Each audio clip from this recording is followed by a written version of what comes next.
नमस्कार मित्रांनो, तर बघा मित्रांनो, मी आज आलेलो आहे उटवद या भागामध्ये, उटवद या गावात. तर चौकामध्ये मित्रांनो या ठिकाणी परत एक मी पहिले एकदा धामीन पकडली होती. तर आता परत एकदा मला परत म्हणा मित्रांनो, त्या चौकामध्ये धामण पकडली त्याच ठिकाणी आता परत 2 साप आहेत मित्रांनो म्हणी. तर आपण मित्रांनो बघू आता 2 साप कोणते आहेत. ते जोडा आहे मित्रांनो म्हणी, हा लाखामध्ये गेले होते म्हणी. तर आपण आता कोणत्या प्रकारचे साप आहेत ते आता आपण समोर बघू मित्रांनो. आता आपण व्यवस्थित आता हे जे संपूर्ण जे काही सरपंच ठेवलेलं होतं मित्रांनो आपण काढलेलं आहे. पण आता जे काही विटकराचे गंज आहे आपण आता हा विटकराचा गंज आपण एक एक करून हे एक एक विट बाहेर काढू. तर बघा मित्रांनो, आपण एक एक विट आता बाहेर काढत आहे, जेणेकरून त्याच्यामध्ये जर आपल्या एखादा साप असेल तर आपल्याला ते व्यवस्थित पकडता याची काळजी घेऊनच आपल्याला कोणत्या प्रकारची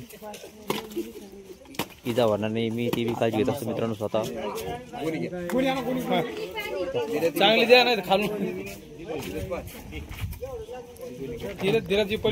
तर आता हे मित्रांनो पावसाळी दिवस आहेत आणि या पावसाळी दिवसामुळे काय होतं मित्रांनो, जे काही बेंडका वगैरे आहेत मित्रांनो हे आता पावसामुळे आता या ठिकाणी अडचणी जाऊन बसतात आणि त्यांना खाण्यासाठी या असे विषारी साप मित्रांनो. तर बघू आता कोणत्या प्रकारचे साप आहे याच्यामध्ये. तर बघा मित्रांनो, एक साप सापाकडा मित्र. हा जो साप आहे हा गावच्या जाती साप आहे मित्रांनो. हा पूर्णपणे बिनविषारी असतो. तर बघा मित्रांनो, आपण आता एक साप पकडलेला आहे हा गावच्या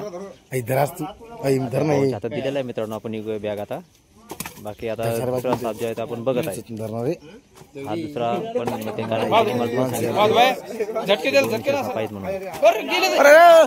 येणे तर बॅग सोडून दिली मित्रांनो. तर बघा आता त्याला आपण त्याला पकडलेला आहे त्या सापाला या भयाकडनं त्याचा आपण आता आपल्या जवळ ठेवू खोटे लटकून, जेणेकरून आता आपलं दुसरा सापी पण पकडतो.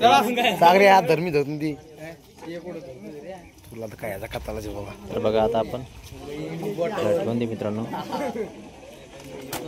आणि आपण आता दुसरा पण साप आता आपण बघूत मित्रांनो या ठिकाणी.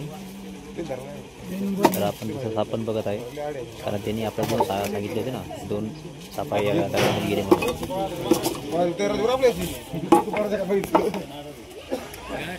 तर बघा